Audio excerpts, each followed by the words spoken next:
So tips ko, no, para sa mga nag-aantay ng selection, para hindi po kayo masyadong ma-burnout at ma-stress.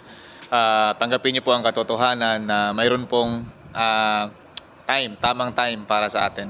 So yung iba masiselect, yung iba hindi agad-agad masiselect, pero masiselect po naman kasi alam naman natin na mayroon nagvo-vlog dito sa South Korea na mahigit 1 year sila na nasa Pinas.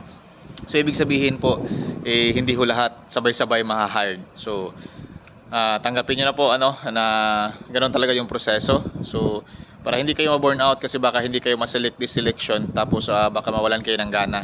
So isipin nyo lang, trust God na lang, no, kung kailan yung tamang time, tamang oras para sa inyo.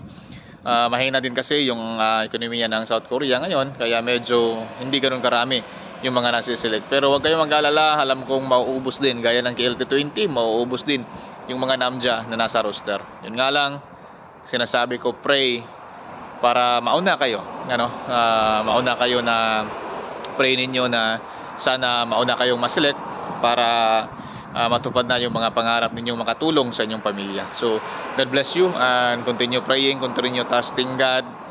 There is a perfect time for everything. Yung time mo, makakamit mo rin yan.